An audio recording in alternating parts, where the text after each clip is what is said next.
Je vous ai fait un petit dessin pour que vous ayez une vision globale des contenus de la PNL, vraiment en termes très pratico-pratiques lors des formations. J'ai appelé ça Dessine-moi la PNL. En fait, la PNL, c'est très important de se dire qu'on va faire de la PNL à l'intérieur d'un cadre. Dans le cadre, on va avoir des règles très claires, des postulats PNL. En fait, ce sont des règles qui soutiennent toutes nos interactions où on met de la PNL. On va avoir un cadre qu'on appelle orienté solution. En fait, quand on a travaillé, quand les fondateurs de la PNL ont travaillé sur la notion de réussite, sur la notion d'excellence, sur la notion d'un accompagnement réussi, d'une qualité relationnelle, ils se sont aperçus que tous les gens qui réussissaient, au lieu de s'occuper des problèmes, s'occupaient des solutions. Et donc, il y a toute une vague depuis les années 70 qui a fait la grande différence avec les principes d'accompagnement de Freud, qui étaient à l'époque les seuls qui étaient en place, même s'il y avait d'autres obédiences, mais Freud avait une place prépondérante dans le monde entier pour accompagner, et il était plutôt orienté problème. Tous les autres se sont orientés vers la solution. Donc c'est encore quelque chose qu'on applique aujourd'hui quand on pratique de la PNL, c'est d'orienter notre attention, notre cerveau, nos croyances, nos actions. Tout va être orienté vers la solution. En premier, je dis toujours, utilisez la PNL principalement pour vous-même. En fait, si vous l'utilisez pour vous-même, certainement qu'autour de vous, on va commencer à vous poser des questions. Si vous essayez d'appliquer la PNL sur quelqu'un sans la faire vous-même, d'un seul coup, vous allez avoir des réflexions avec des gens qui vont vous dire « Ah non, mais on dirait que tu as lu Psychologie Magazine ». Donc en fait, appliquez la PNL pour vous-même.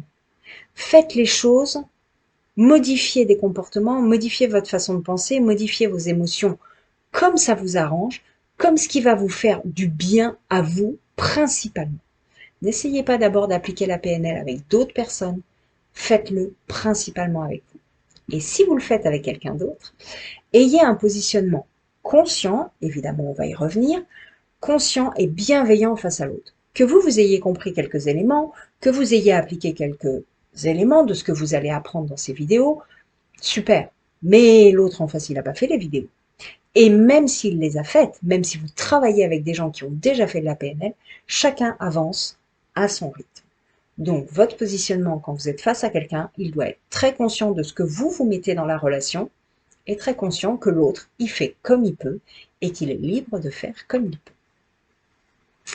Deuxième élément sur lequel on va s'appuyer, c'est la relation. En fait, à l'intérieur de ce cadre, on est vraiment dans une dynamique de qualité relationnelle. Et dans la qualité relationnelle, ce qu'on appelle en PNL le rapport de confiance, mais qui pourrait s'appeler dans d'autres modèles d'accompagnement l'alliance, en coaching, en thérapie, même en formation, le formateur a des alliances avec des apprenants, puisque c'est très important de créer une relation de qualité pour permettre à chacun d'accéder à l'apprentissage dont il a besoin. Donc on va avoir tout un ensemble d'éléments verbaux et non verbaux qui vont nous permettre de mettre en place, dans ce qui nous concerne de la relation, des comportements qui sont adaptés à enrichir la relation et à la rendre qualitative.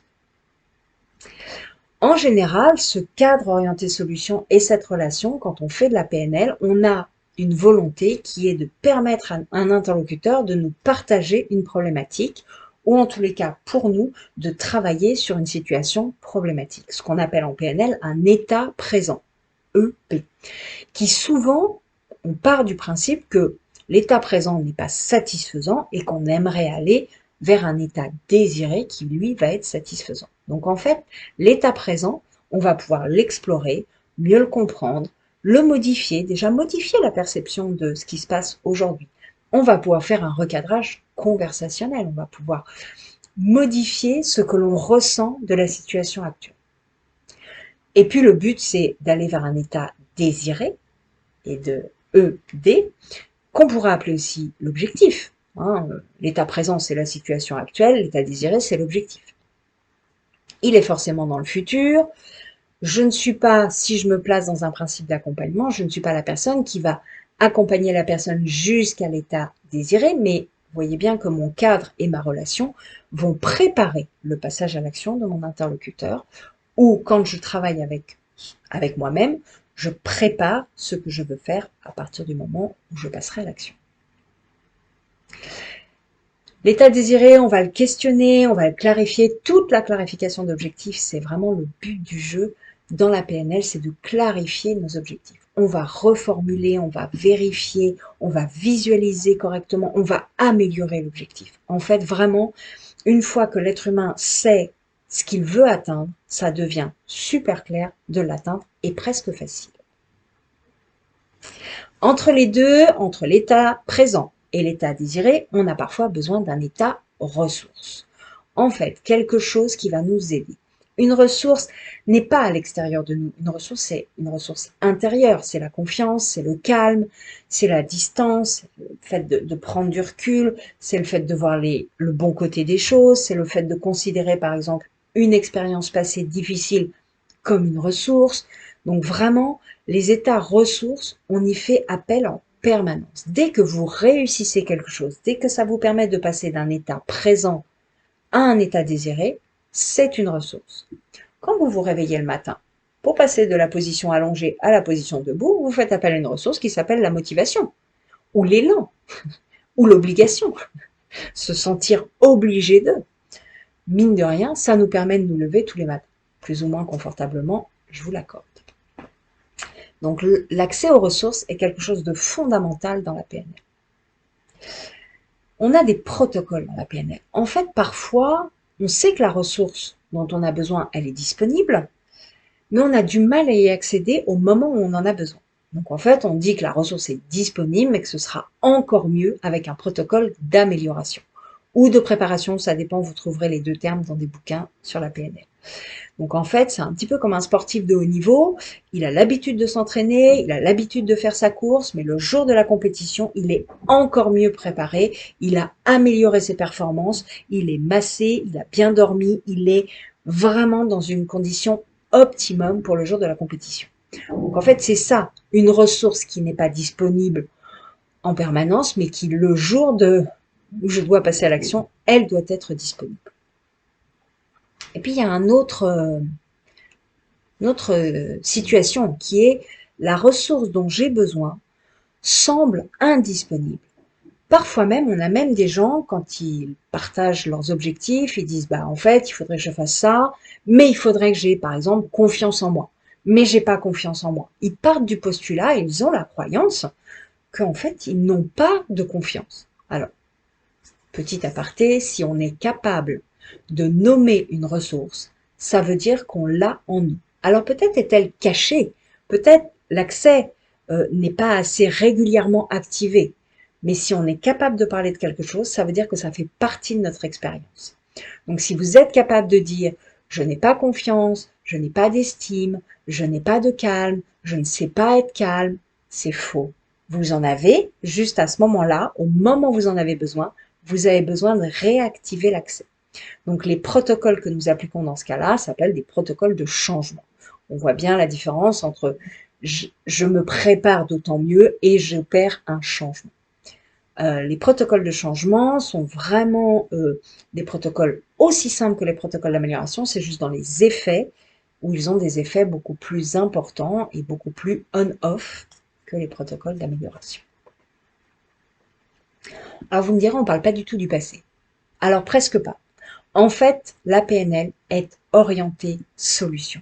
Donc on va fondamentalement se servir d'une orientation vers la solution. Et donc la solution, quand j'ai une situation problématique, elle est forcément dans le futur. Maintenant, si dans le passé, il y a des expériences qui créent l'état présent, qui sont en lien avec l'état présent, à ce moment-là, je vais m'en occuper et je vais appliquer des protocoles de changement qui vont me permettre de réaccéder à la ressource qu'il me semblait avoir perdue lors de ces expériences dans le passé.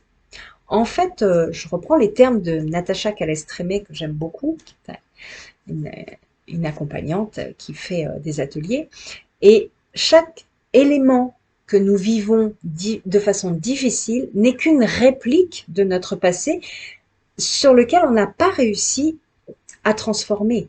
Une expérience difficile, un reproche, tout ça a créé des ancrages inconfortables. Et à chaque fois que ça se représente, comme je n'ai pas digéré l'expérience du passé, bah à chaque fois, ce sont des répliques, un petit peu comme un séisme qui aurait eu plusieurs répliques. Donc en fait, en PNL, on va travailler sur l'expérience parfois source, pas au niveau fondamental ou technicien, mais dans les niveaux d'après. On va pouvoir travailler sur la dernière expérience, à les désactiver, à les vraiment neutraliser, ce qui nous reste d'inconfortable du passé. Et là, on appliquera des protocoles de changement. Merci de votre écoute.